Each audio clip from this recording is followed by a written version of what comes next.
Guys. We are live. We're live. Hey guys, George at SoundTraxx here. Josh at SoundTraxx. We're live broadcasting from my layout here in Bayfield, Colorado.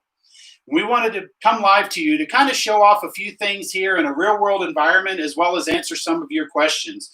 So we'll be live for about 30 minutes or so. So we're going to start off. We're going to show off a few different things, some really cool features that we've got built into the decoder, and then we'll get to your questions. So if you guys have some questions, please leave them in the comments below. I've got Jen and Mackenzie here with me also, and they're going to be reading our questions to us so that we can answer them for you. So guys, be sure to put them in there, and please be respectful, and also be sure that the question is pertinent to the topics at hand. Answer as many of those questions as we can. Josh, anything you want to have? I guess just on the questions, if for some reason we don't get to your question during the live broadcast, you'll certainly get a response from us shortly after. Yep, absolutely.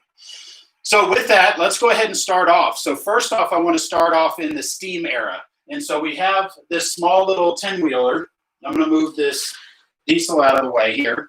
And a couple of things we want to show off. One of them is just, what does it take to get a locomotive started? And Josh, I'm going to let you handle this one because you're a former steam railroader and you know exactly what it takes to work these things. So the only thing I'll tell you is F8 is the brakes. Everything else should be the same. All right. So first thing you're going to do, we're going to open the cylinder cocks, release the brakes, and crack the throttle open.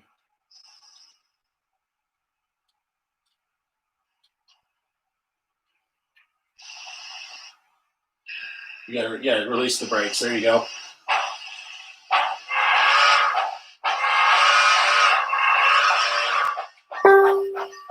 You're also going to want to give the whistle signals, turn on the bell. You're also going to turn on the headlight, those things in there. So, as a former railroader, I know there's a lot of stuff going on inside the cab.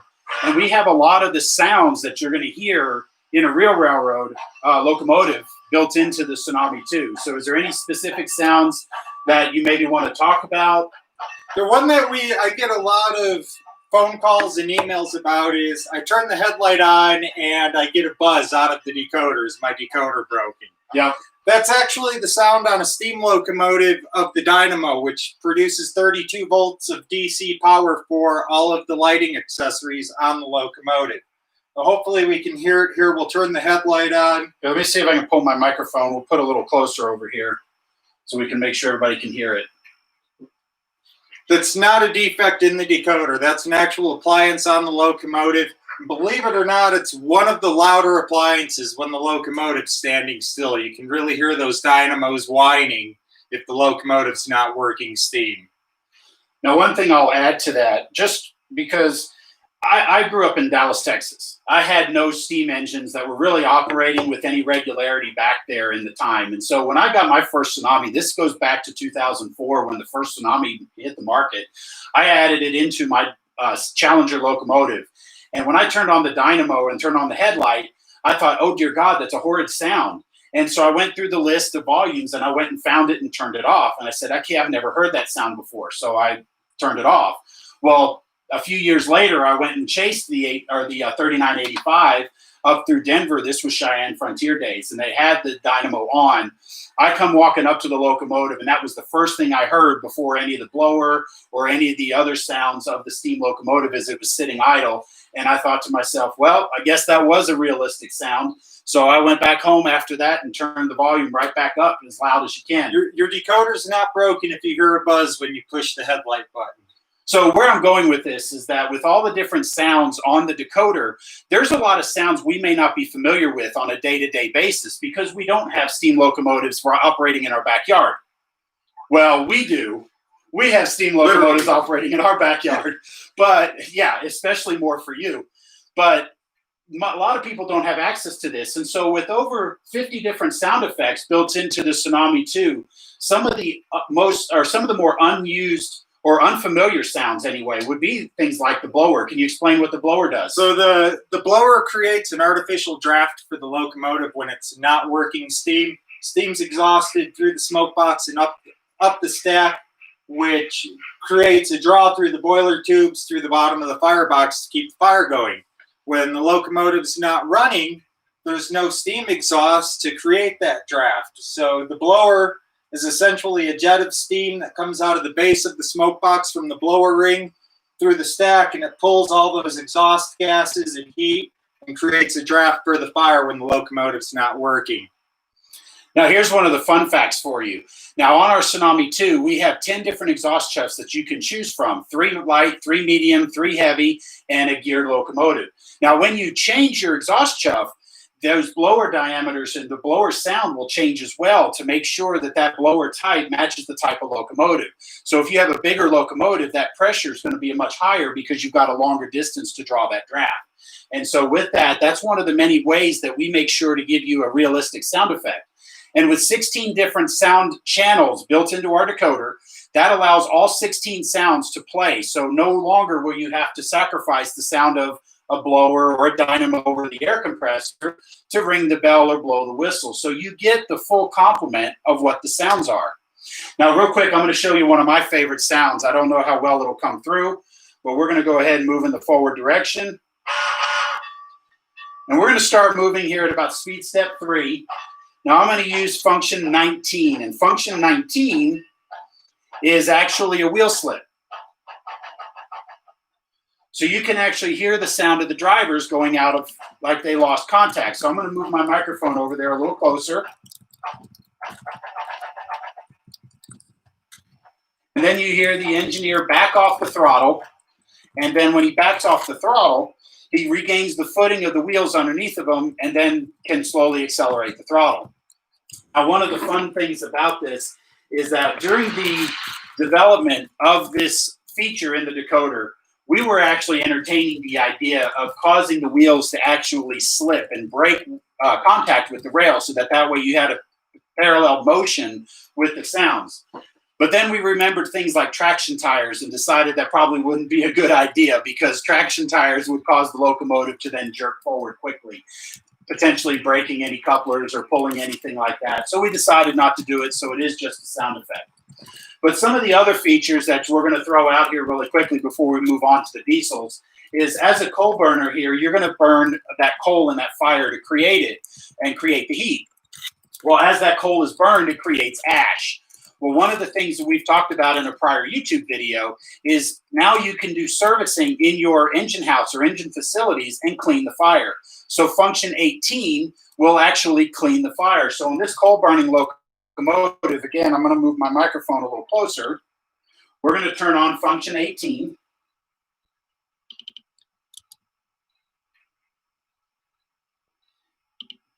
And you should be able to hear that fire clearing, but I'm not hearing it for some reason. So let me check. Oh, you know what? I'm listening to it now. That's what happened. I was playing around with this for a demo. It's an oil burner. I'm hearing no fire. So there's no fire to clean. So this will be an interesting feature. So with the Tsunami 2, you have 4 different types of fuels that you can use. And there are wood burning, hand shoveled coal, auger fed coal, and oil burner. And now that I'm listening to this, that's why there's no sounds with cleaning the fire, because an oil burner doesn't have any ash to clean. So if we change this over to a coal burner, we'll be able to hear this. So on the main line, I'm going to go ahead and program this.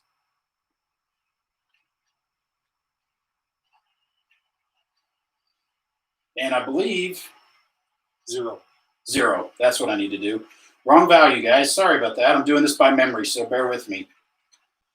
All right, so now when I turn on the ash pan, there, now you can hear it. And you can hear the fireman cleaning the grates. He's shaking the grates, cleaning that ash out. And you can hear the air wand as it blows the ash pan out.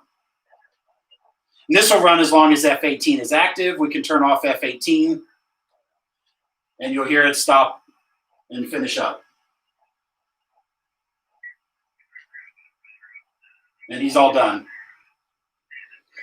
So those are just some of the fun facts that you can play with the Tsunami 2 steam. So we're going to go ahead and move this guy out of the way here.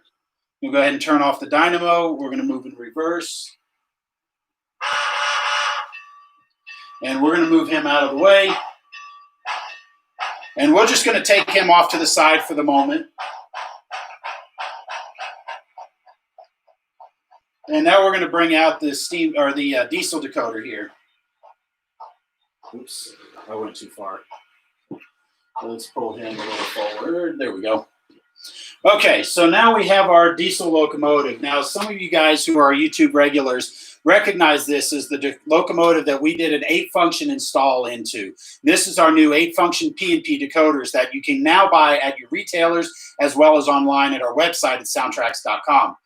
But one of the things that I want to point out is this locomotive is quiet. And so whenever I take track power away and reapply track power, you can hear that it doesn't automatically start up.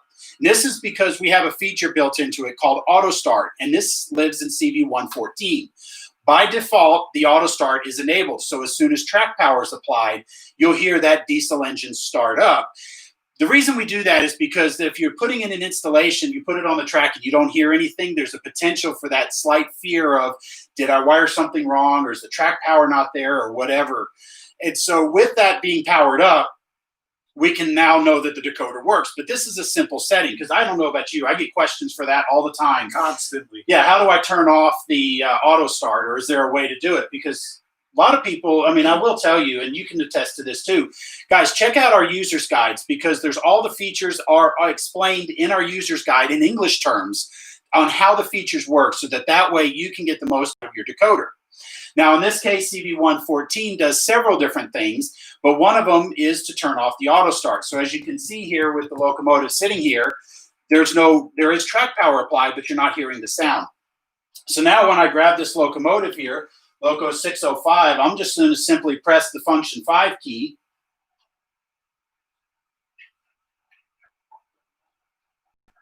And you can hear it starting up. Let me show you here. And let me turn the volume up a little bit, because I do have it down.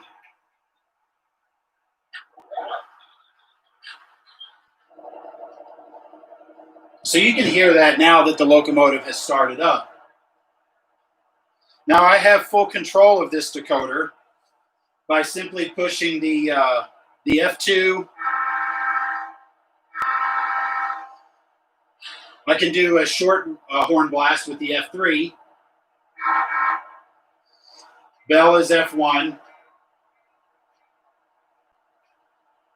Now on this decoder, we also have 8 lighting effects. Now I realize it's going to be a little difficult to see from that angle, so be sure to check out our installation guide where we show you all the different lights. But on this particular model, we have the headlight and backup light. We have the ditch lights. Now on the Santa Fe unit, they did not use the alternating flashing, so I wired them up to the same output to make sure that they came on together. But if you had different wiring, then you can do them to 2 different outputs to make them flash alternately. Otherwise, if you wire them to the same output, they'll flash together. We also have number boards on here, and we have truck lights. And then going around the locomotive, I've also added step lights and walkway lights all the way around. Now that takes advantage of all 8 functions, because I do have the step lights and the walkway lights on 2 separate functions, so that way I can control the brilliance. Oh, I almost forgot. The last one is the blue flag. We have the blue flag light, the cab. So when the engineer ties down the handbrake, you can get that F15 sound of the handbrake, but it'll also trigger that blue flag. And I'll give credit to Chris Palomar as our friend. He was the one actually thought about tying those together. Him and I were talking about all the different lights and things that you could do with these decoders. And I was talking about the blue flag, and it was his idea to tie it in, because with our FlexMap function mapping, you can take any function and assign it to any function key on your throttle, whether it be F0, F10, F20, F28. You have full range, so any function can go to any effect. And what's really cool about that is it's easy. The CV number is assigned to the effect, whether it be a lighting effect, a sound effect like the horn, the bell, things like that, or a modifier effect like the brakes, and the value of the CV equals the button that controls it. So in this case, I use F8 as my brake application. So when I hit the F8 button, instead of muting, I actually do a brake application. Now, I don't use the mute button that often, so I usually use that up in one of the higher ones that take multiple button presses. So this gives you some flexibility now that you can control how all that works. Now, one of the other things I want to point out, since we're hearing that air compressor kicking on again, is that the air compressor sound, while being random in the background, seems that way, but it will actually trigger more often when you use the brakes. Because as an engineer, I know you know that when you tie in the F11 brakes, you're depleting the air reservoir. So what happens? The governor kicks in, triggers the compressor to recharge that air that you just lost. So we've done a lot of thinking into how these decoders work. Anybody can make a random noisemaker, but we take that extra special effort to use railroading experience to build an active working decoder that you can actually hear the sounds as they would on the real locomotive. And again, you have 16 channels on this diesel Tsunami, so that way you will be able to hear all of those sounds. There won't be any sounds cutting out because another one's prioritized. Now, real quick, before we get to our questions and answers, one more thing I do want to show off is our dynamic digital exhaust. And this is DDE. Now, this is one of our most popular features of the Tsunami 2, because what this does is this reads the load on that motor and will adjust the sound of the intensity of the chuff or the depth of that chuff, or in the case of a diesel locomotive, the intensity or the notching based on what it's doing. So in this case here, I'm going to grab this locomotive. I'm going to move in reverse. And I'm going to move it about speed step 3. So we're going to get it going here. You're not going to hear much change in the exhaust. So let me go ahead and put my microphone over here a little closer.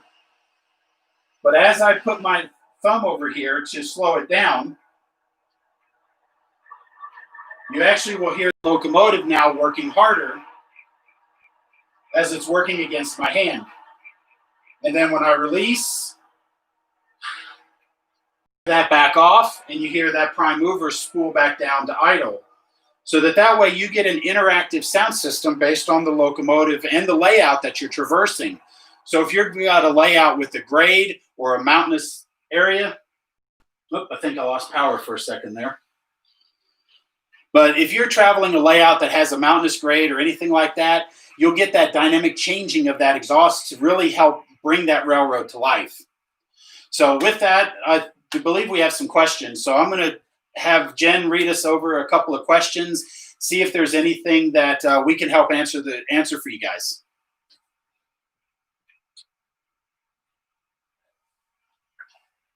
Hi, George. I just bought a Bachmann Doodlebug. Whoa. Sorry. Got a bunch of questions here. We got a bunch of questions. Yeah. So this first one was regarding a Doodlebug. And I will tell you that it's on our radar. I don't currently have an exact sound at the moment, but there are some things that you can do. For example, one of the things we have built into our decoder is a 7-band equalizer, just like you have in your home stereo system, which means you can boost the bass and cut the treble or vice versa. Now, if you take one of our light diesel engines, such as our Cummins or the Caterpillar or even the Whitcomb, and you reduce some of those low frequencies, now that diesel engine doesn't quite sound so heavy, so to give it a little bit more of an appearance of a gas engine. And like I said, we have our eyes on a couple of them. We were supposed to go out and record one last fall, but the air compressor wasn't working, and we were afraid we weren't going to get a true sound of that locomotive because it had to be pushed and pulled with another locomotive. And so we were waiting until they get that air compressor fixed, which hopefully by now they have. I'll be honest with you, we haven't had much communication with all the virus stuff going on right now. So once travel starts opening up, we'll be back in touch and try to get that recording. So stay tuned for the exact recording, and we'll be getting that on the library here soon. Another one, hoping you can help me make my Athearn Genesis GP9 sound better. Good throaty sound accelerated. Okay, so this question, I'm not sure how well you guys can hear that because she doesn't have her microphone on, but if what the question was regarding the Athearn Genesis GP9 and how can I make that more throaty. So Josh, if you can do me a favor really quickly, I don't know how well you can get to it, but there's one over there in the yard. If you take your mic off and go grab it, and we'll bring it over here and let you listen to it. Athearn recently released these GP9s in the Missouri Pacific, and that's the railroad I typically model. So as you can imagine, I had to go out and get one. So I went ahead and got this locomotive, and I've actually been playing with it. So we're going to play a little bit here with the sounds, let you listen to it and see if this does what you want. But going back to the equalizer, this is exactly what that's for. So one thing you can do is kind of boost up that, do that within the confines of what that speaker can do. Because if you have a speaker that can only reproduce down to, say, 250 hertz, anything below that potentially can distort if you boost it too much. So pay attention to speaker ratings, and then play with the equalizer. And the best judge of that is going to be your ears. So play around with it, listen to it a little bit. What do we got? 1603.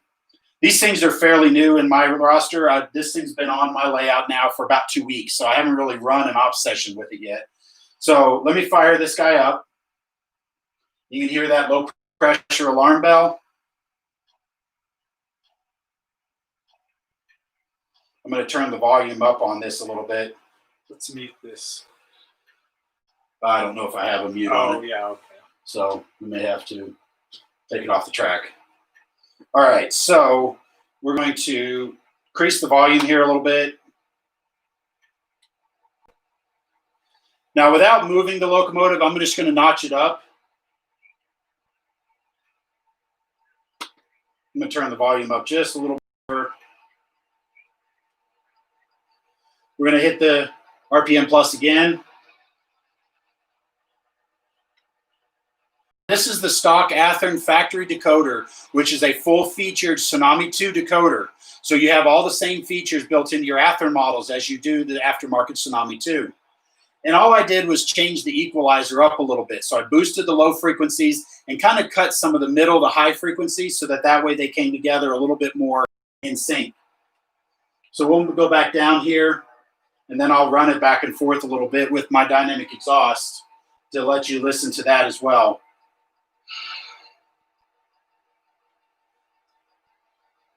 They can't hear that very well. Okay. Hopefully that's coming through a little clip better. Still saying they can't hear it. Okay. Well, we'll try to get a better explanation, and we'll try to shoot a better video showing this one off. But the tools are there. And the other thing you have in the Tsunami 2, especially these GP9s with LEDs, is a feature called pitch shift. And this pitch shift lives in CV223, and this allows you to take the overall pitch of the prime mover slightly up or slightly down to your taste. And that way you can have 6 locomotives all with the same sound, and all of them sound just a little bit different. Now, we could easily do that in the lab and market it to you as 10 different locomotives, but we give you the tools to be able to do that as well. So with that, like I said, guys, be sure to subscribe to our YouTube channel. We'll try to get a short little demonstration video of this Athearn GP9. But in order to boost some of that low frequency, you'll want to use that 7-band equalizer, and you can also play around with the pitch shift a little bit. So, Jen, what do we have up next? Is there any plan to add more lighting functions? Is there any plan to add more lighting functions? Well, the perfect timing on that is we do have an 8-function PNP that is available today. You can buy that on our website at SoundTraxx.com or from your favorite retailer, many of them offering discounts. Now, that has 8 independent lighting effects. You can control any of those lighting effects to be any of our hyper lights. So if you want functions 7 and 8 to be Mars lights or any of the blinky lights, you can do that.